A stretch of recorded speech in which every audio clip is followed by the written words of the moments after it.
गुरुदेव, एक विद्यार्थी के जीवन में सुख का क्या महत्व है? देखिए, सुख तो सबको अभीष्ट है, सबका प्रिय है, इसीलिए उसको सुख कहते हैं। मगर कहते हैं कि जब सुख हो, सुख के पीछे तुम लग जाते हो तो विद्या कैसे मिलेगी?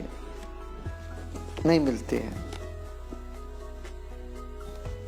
हाँ, तो सुख के पीछे नहीं पड़ना चाहिए, सुख को तुम्हारे पीछे आने देना चाहिए। तुम विद्या के पीछे पढ़ो तो सुख तुम्हारे पीछे आएगी।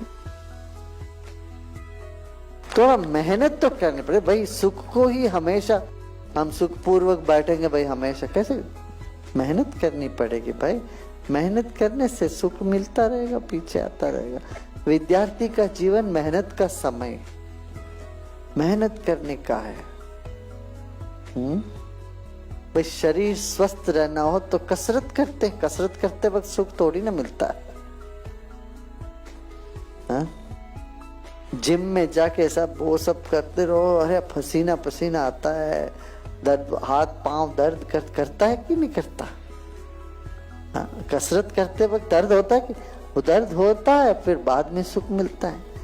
इसलिए विद्यार्थी जीवन में थोड़ा मेहनत का समय है, मेहनत करना चाहिए। हाँ, अच्छा ये पूछोगे, अरे सारा जीवन विद्यार्थी जीवन हो जाएगा, पूरे जीवन में तो सीखना ही है, ऐसे कहोगे तो हाँ, तब मेहनत करो और पीछे अपने आप सुख आता रहेगा।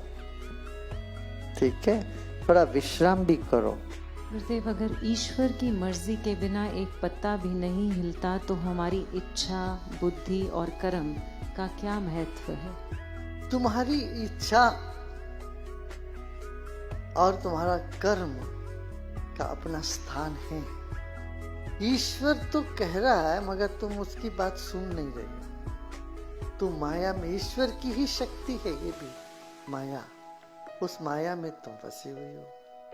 जब तुम माया में फंसे हुए होते तो वो ईश्वर का ही शक्ति है मगर अलग रूप में तुम्हारे पास हो जाता है।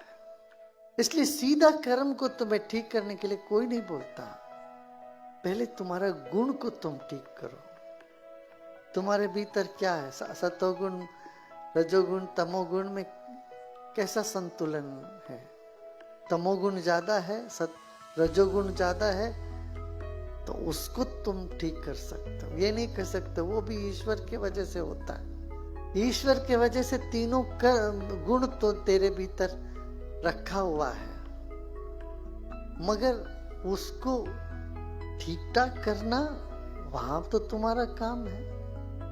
जब तुम्हें ये बात समझ में आता सब कुछ ईश्वर ही कर रहा है, तब तुम होगे क्या? तुम तो उसके भोक्ता भी नहीं हो। जब तुमको लग रहा है तुम भोग रहे हो ईश्वर से अलग,